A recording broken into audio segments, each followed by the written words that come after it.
dar destaque a ela, a cruz do Calvário, onde Jesus selou a nossa vitória, onde Ele ali consumou seu grande amor e o plano de salvação. Eu me reporto ao Evangelho de João, capítulo 11, versículo 25 e 26, que diz, Jesus mesmo falando: eu sou a ressurreição e a vida, aquele que crer em mim, ainda que esteja morto, viverá, e quem vive e crê em mim, não morrerá eternamente. Você crê nisso? É a pergunta que Jesus nos faz e que ecoa nas nossas vidas até o dia de hoje. E nessa oportunidade, quando a gente celebra a ressurreição do nosso Senhor Jesus, eu queria nessa noite pensar sobre 7 frases e uma atitude. 7 frases que Jesus, na cruz do Calvário, pôde dizer e proclamar, que entram para a história humana e que ecoam até os nossos dias. Eu queria, nessa oportunidade, pensar nessas 7 frases e na atitude de Jesus em face do seu grande amor por mim e por você, porque afinal de contas foi por mim e por você que Jesus fez tudo o que fez. Hoje nós, os cristãos, comemoramos o túmulo vazio, o túmulo que não tem mais o que um dia guardou, o corpo de nosso Senhor Jesus. Por falar em túmulo, a gente pode olhar para o mundo e ver o quanto que o ser humano tem estigmatizado no cemitério ou nas catacumbas a lembrança daquele que um dia foi e que hoje não é mais. Por exemplo, se nós olharmos lá para o Egito, veremos as pirâmides, construções suntuosas que vêm desbravando ao longo do tempo e atravessando os tempos, e que foram construídas para abrigar ali os reis egípcios do Império Antigo. Se você for a Londres, você vai encontrar lá na abadia de Westminster uma igreja muito importante, que está localizada próximo ao Big Ben, perto do Parlamento Britânico. E ali você e eu encontraremos várias personalidades britânicas. Se você e eu formos em Medina, na Arábia Saudita, lá encontraremos o túmulo de Maomé. E dentro desse túmulo, um caixão de pedra contendo os restos mortais do fundador do islamismo. Dizem que lá em Washington, capital dos Estados Unidos, há um cemitério muito bonito chamado Arlington, e nele estão os restos mortais de várias personalidades americanas. No Brasil, se a gente for olhar para um lugar desse estigma, a gente pode se remeter ao cemitério São João Batista, tido como o cemitério das estrelas. Ali estão os imortais da Academia Brasileira de Letras, e até um paradoxo dizer que lá estão os imortais. Lá também estão outras personalidades, como os soldados que morreram na Primeira Guerra Mundial, os soldados que morreram na Segunda Guerra Mundial, além também de 8 ex-presidentes do Brasil e um ex-presidente de Portugal, Marcelo Caetano. E nesse cemitério, na avenida principal dele, há pelo menos 3 túmulos que saltam os olhos de quem visita aquele espaço: o de Tom Jobim, o de Luiz Carlos Prestes e o de Cazuza. Falar em túmulo não é legal. Venhamos e convenhamos que ninguém vai para o cemitério e junta a família para um passeio de sábado à tarde e faz selfies dizendo: aqui está Tom Jobim. O fato é que há um túmulo devidamente vazio, e se eu e você formos lá em Jerusalém encontraremos esse túmulo, mas não haverá ninguém lá dentro.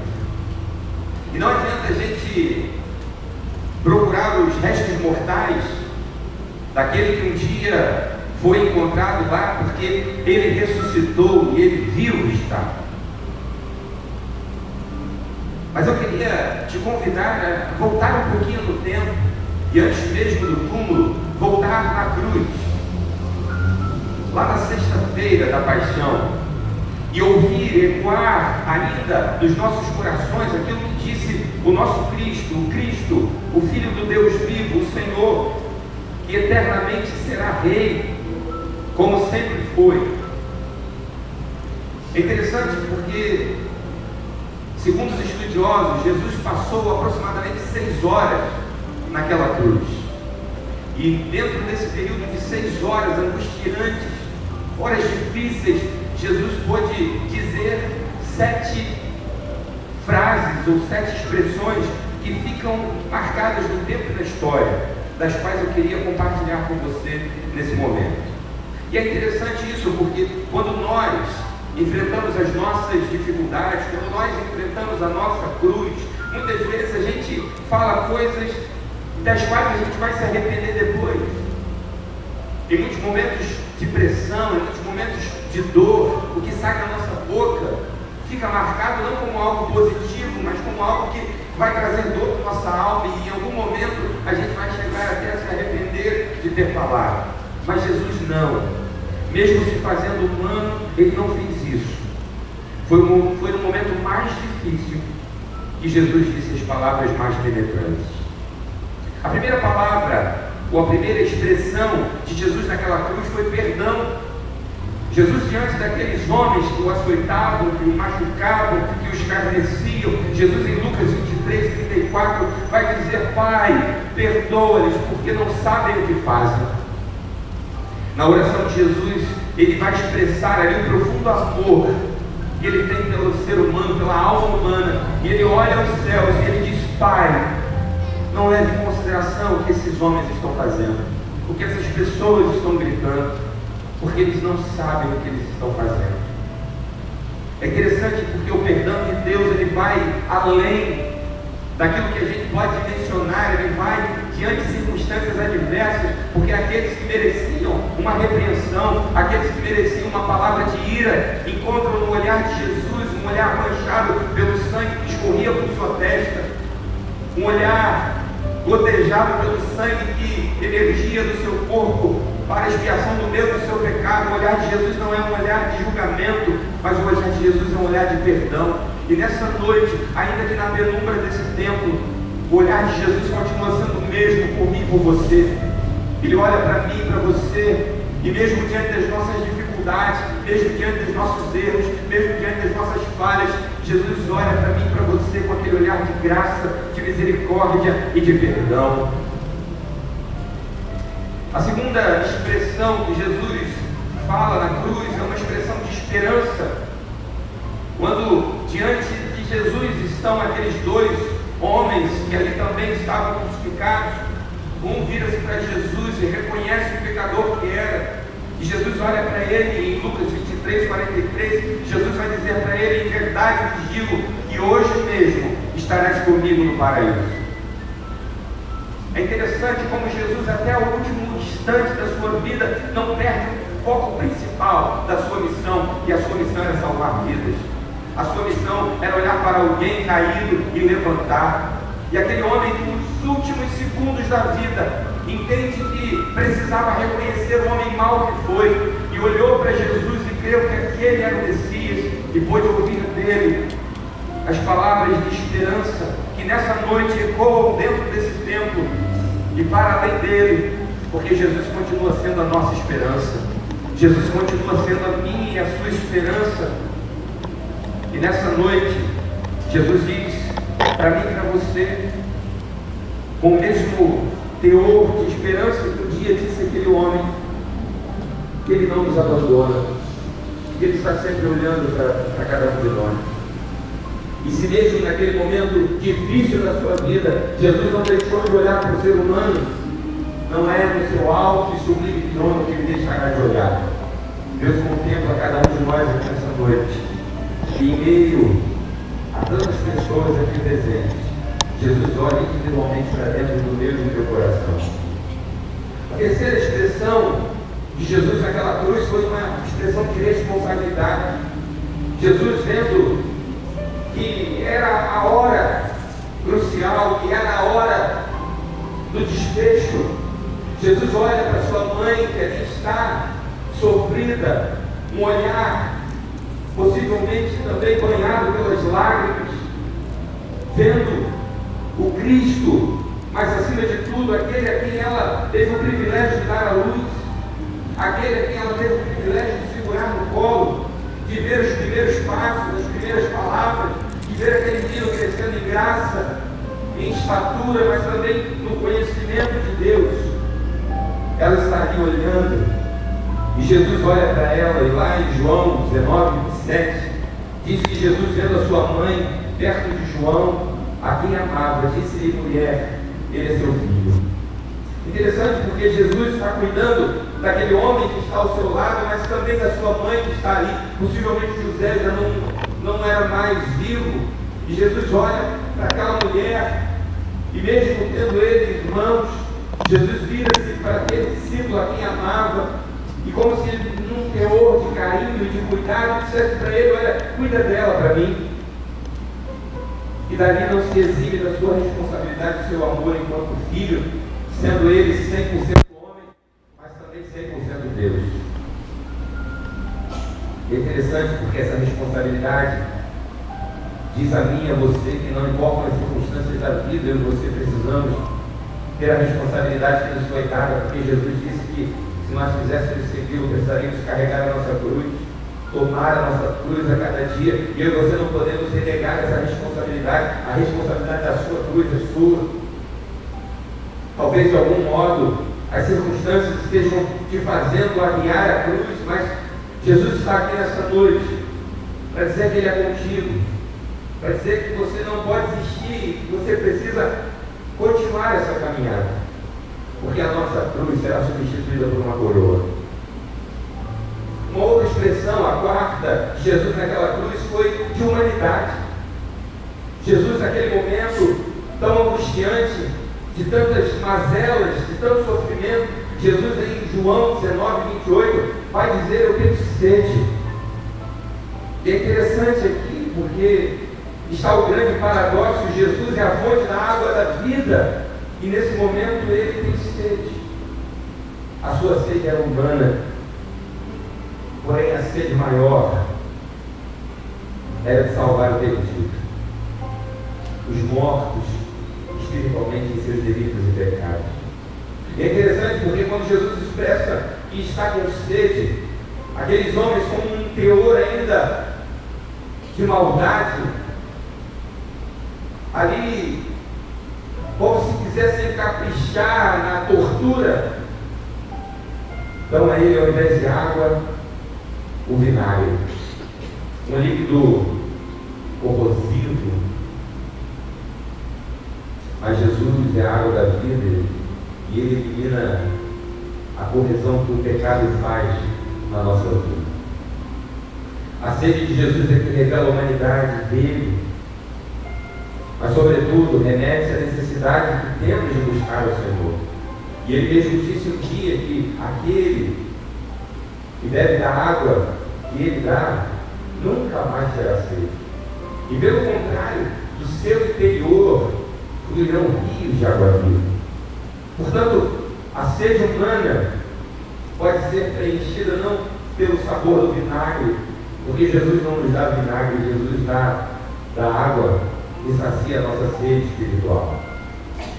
Em quinto lugar, ou a quinta expressão que Jesus faz naquela cruz é de sacrifício. Mateus 27, 46, Jesus vai dizer, diz o texto: Jesus clamou: Eli, Eli, lama sabachthani, que quer dizer: meu Deus, por que me abandonaste? E alguém diz que esse clamor aqui pode ter dois sentidos, dois significados. O primeiro é o grito de dor, o grito de dor humana, de alguém que vê ira de Deus sendo lançada sobre ele, a qual seria para mim e para você. O Senhor, o Pai, precisou deixar o Filho, precisou virar-se de costas para o Filho e fazê-lo experimentar todo o peso, toda a carga, toda a dor, toda a acusação, todo o sofrimento que eram canalizados para mim e para a sua vida. E Jesus, nesse momento, dá um grito, exprimindo ali a sua humanidade. Mas também há um outro ponto de vista, porque esse grito também é um brado de vitória. Lá no Salmo de número 22, verso 1, há muitos anos antes de Jesus concretizar esse fato na cruz, já estava estabelecido o plano de salvação e de redenção do homem.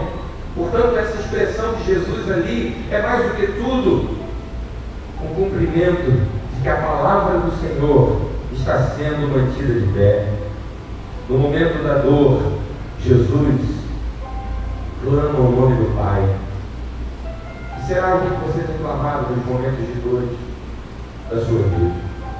Será quais têm sido os seus gritos? Quais têm sido os seus clamores? A quem você tem chamado? Chame pelo Senhor, Ele te responderá. A sexta expressão de Jesus naquela cruz foi de redenção. Redenção. Em João 19:30, Jesus diz: está consumado. Aleluia. Jesus naquele momento cumpre com perfeição o plano de salvação projetado por Deus lá no jardim do Éden ainda, quando o homem peca e Deus promete que de uma mulher enviaria aquele que seria o Salvador do mundo. Agora Jesus está diante daquela cruz, uma cruz que muitos não queriam que ele tomasse para si. Jesus chega a repreender um de seus seguidores, entendendo que não era uma voz divina, mas uma voz diabólica, porque ele precisava cumprir o plano, ele precisava ir até o final. E agora, em João 19:30, ele pode expressar: está consumado. Significa que a obra está completa. Queridos, o que Deus começou nas nossas vidas, Ele há de completar. E a última expressão de Jesus naquela cruz foi uma expressão de entrega. Jesus, em Lucas 23:46, vai dizer: Pai, nas tuas mãos entrego o meu espírito. Ele deu um brado em alta voz, citando aquilo que também foi profecia lá no Salmo de número 31, verso 5. E ali naquele momento foi constatada a morte física de Jesus. Queridos, a salvação é de graça, mas custou um alto preço. O Cordeiro Imaculado, o Cordeiro sem mancha, o Cordeiro perfeito, Jesus foi em nosso lugar sacrificado. Jesus não foi assassinado. Jesus morreu voluntariamente. O que matou Jesus não foram os cravos, os espinhos, mas o meu e o seu pecado. Jesus se permitiu viver a dor da cruz para consumar o plano glorioso de redenção sobre a minha e a sua vida. Por isso estamos aqui nessa noite. Aquele ato na cruz ecoa até hoje, ecoará por toda a eternidade. Estamos aqui. E você que já recebeu Jesus no seu coração, não está simplesmente aqui, mas você foi banhado pelo sangue do Cordeiro. Você foi purificado no sangue, e o único sangue que pode, de fato, tirar o pecado da nossa vida. Talvez você ainda não tenha feito isso, e hoje também você pode fazer uma entrega. Você pode dizer, como Jesus disse naquela cruz: Pai, eu quero entregar a minha vida, eu quero entregar o meu espírito ao Senhor. Eu quero descansar na tua presença. Portanto, nós vimos aqui as 7 expressões da cruz: a expressão de perdão, de esperança, de responsabilidade, de humanidade, de sacrifício, de redenção, de entrega. Mas o que mais me chama a atenção disso tudo é o que Jesus faz. Mais do que as expressões, foi o ato de Jesus, não mais na cruz, mas no túmulo. Na cruz, Jesus falou muitas coisas especiais, mas foi lá no túmulo que ele fez algo que marcou a nossa vida. Em João 20, versículo 7, diz que o lenço que esteve sobre a cabeça de Jesus estava dobrado à parte, separado das faixas de vinho. Interessante porque, diferentemente do restante dos panos que envolveram Jesus na cruz, o verso de número 7 de João 20 se atém a uma coisa que podia passar batido. Diante de uma manifestação de amor tão grande, diante de um ato tão nobre, por que de alguma forma, Deus vai inspirar um homem a deixar registrado o que viu, a deixar registrado algo que aparentemente é tão insignificante? Afinal de contas, o que é um lenço dobrado à parte?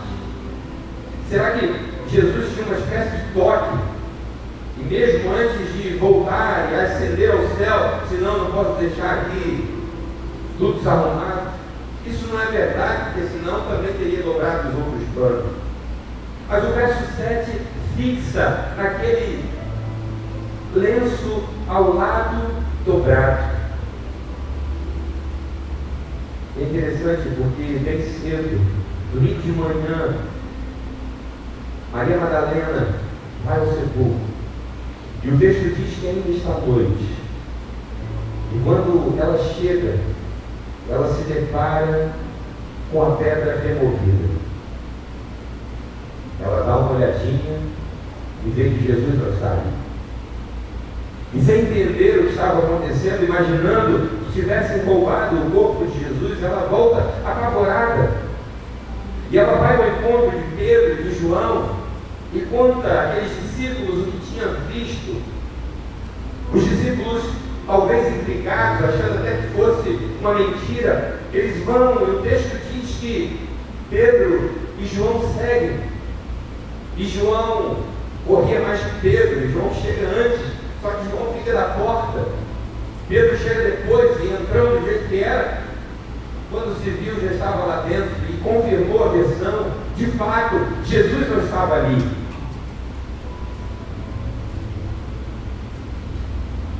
E o texto, como que um foco naquele lenço dobrado, nos ensina algo que tem uma relevância muito importante para as nossas vidas.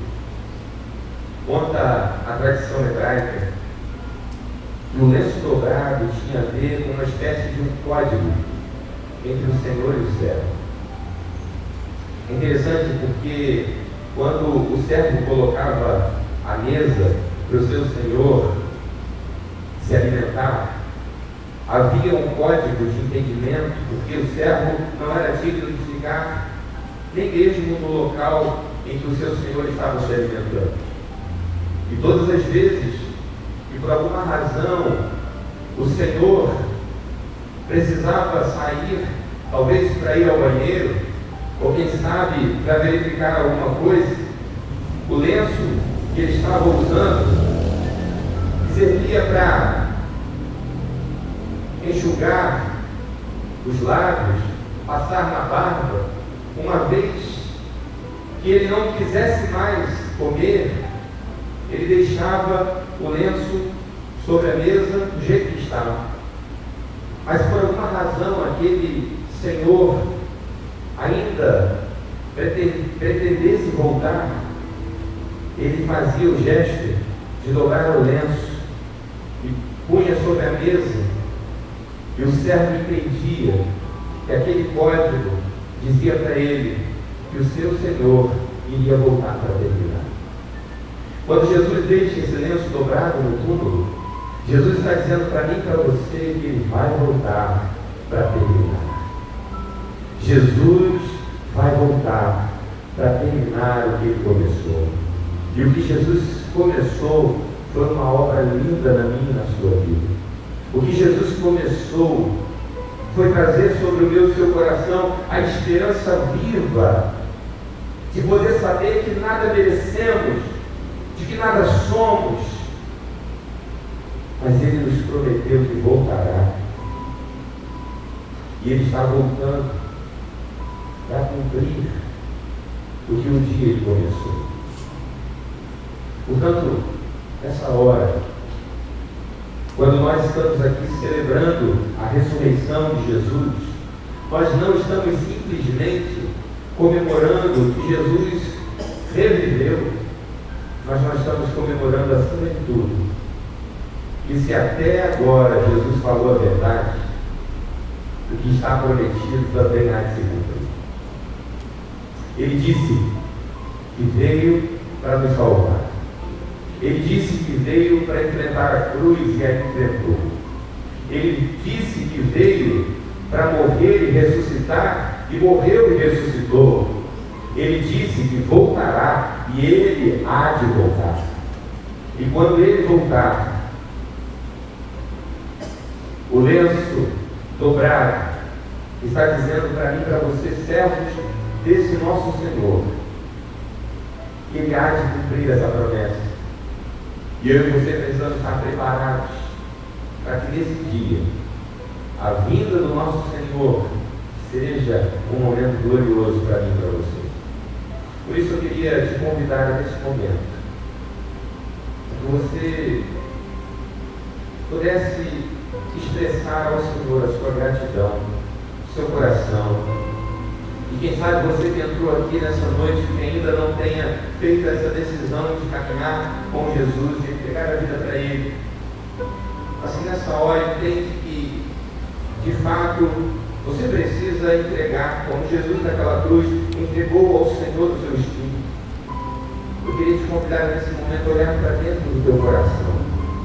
Nós vamos louvar ao Senhor, e enquanto essa canção estiver sendo ministrada, você pode colocar-se diante do Senhor e dizer para Ele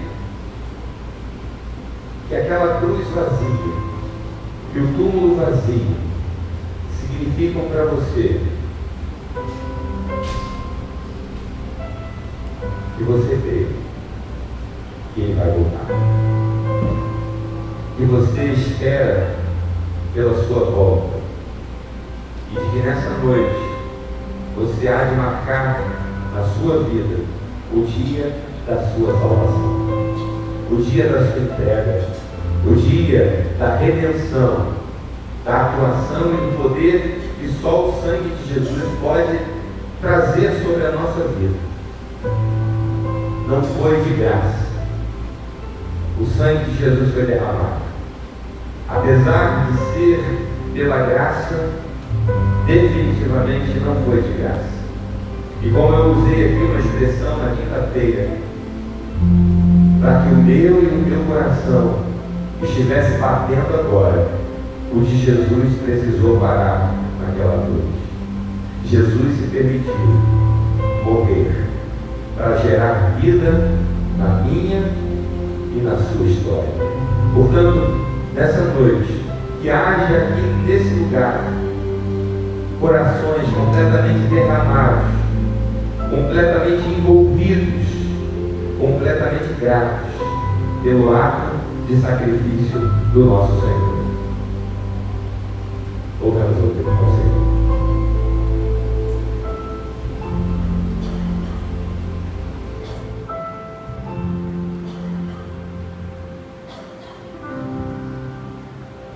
O universo chora, o sol se apagou. Ali estávamos, o Salvador, seu corpo na cruz, seu sangue derramou, o peso do pecado ele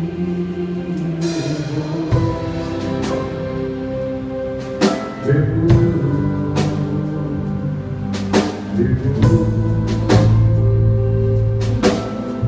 Você pode dizer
Aleluia, para sempre.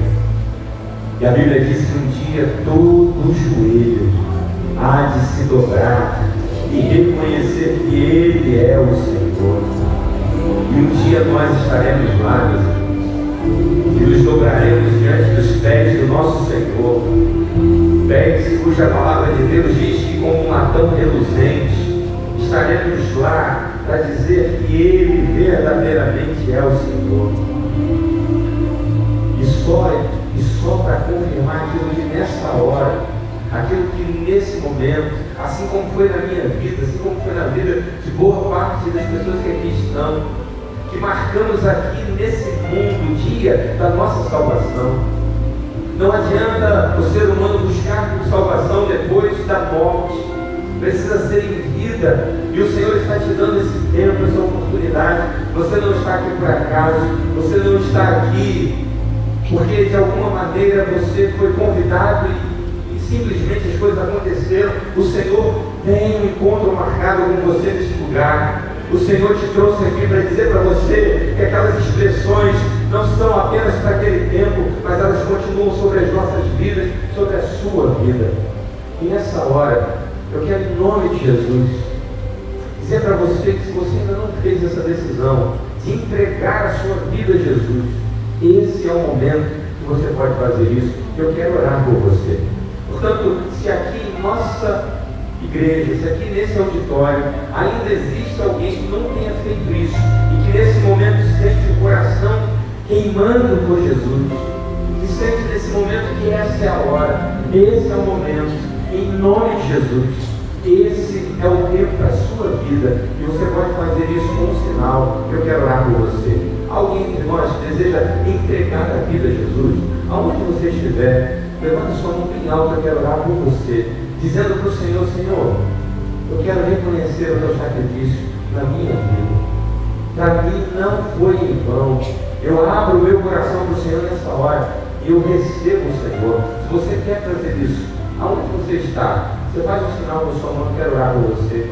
Se há alguém entre nós aqui que deseja fazer isso, esse é o momento, essa é a hora. Você pode dizer isso para o Senhor com esse levantar da sua mão. Assim também como alguém que esteja aqui, que está afastado, mas que nesse momento quer voltar para Jesus.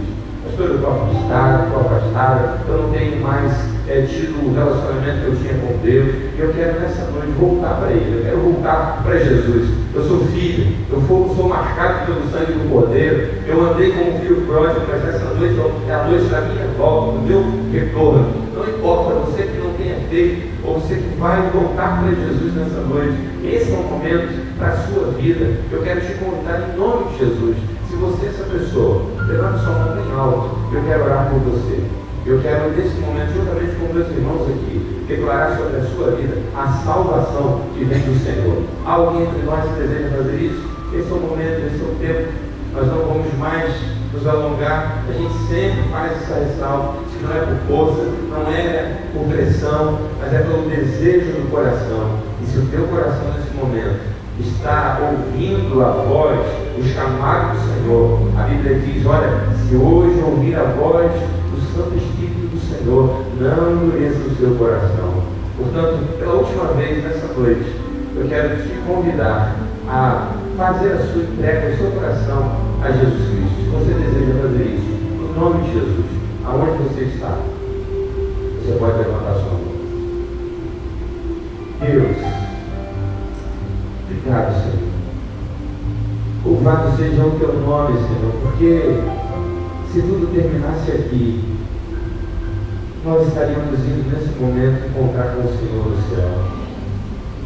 Obrigado, Senhor, porque não há o que nos abater. Tudo está consumado. O lenço dobrado é o sinal de que o Senhor há de voltar para terminar. E nós aguardamos o Senhor. Aguardamos o Senhor como Cordeiro Santo. Mas, sobretudo, aguardamos o Senhor como o Rei que vem para estabelecer o seu reinado eterno. E nós estaremos lá, como acabamos de fazer aqui, cantando aleluia, e dizendo quão maravilhoso o Senhor é. Louvado seja o ato do teu amor. Muito obrigado, Senhor. Obrigado pelo teu sacrifício. Obrigado por suportar o peso que era para estar sobre os nossos ombros. Louvado, agradecido seja o Senhor. Te agradecemos, ó Pai, por esse domingo, onde nos recordamos daquele dia tão especial. Se a sexta foi tenebrosa, se o sábado foi cinzento, o domingo manifestou o poder do Senhor sobre a morte. Aleluias! Porque lá no túmulo onde um dia abrigou o corpo do Senhor Jesus, só há a certeza de que de fato ali não existe mais nada, porque o Senhor saiu daquele túmulo vencendo a morte. Muito obrigado, Senhor, por trazer libertação sobre nossas vidas. Obrigado, Senhor, porque na nossa vida o teu sangue faz sentido. Obrigado, Senhor, porque na nossa vida os nossos pecados foram purificados. Estamos aqui, ó Pai, porque estamos banhados pelo teu sangue. E, portanto, estamos aqui embranquecidos, algo como a neve, porque é o Senhor quem tem o poder de fazer isso. Por isso, toda a honra, todo louvor, toda glória sejam manifestas ao teu nome, porque só o teu nome nesse lugar é grande, porque só ao teu nome rendemos glórias e aleluias, porque só ao teu nome dobramos o nosso joelho e adoramos. Senhor, que o Senhor esteja sobre nossas vidas, sobre cada coração aqui nessa noite. Que o Senhor nos abençoe, que o Senhor guarde, que o Senhor continue guardando, protegendo e livrando de todo mal, porque somos teus, porque somos ovelhas do seu Pai. Obrigado, Senhor. Louvado seja o teu nome, hoje e sempre.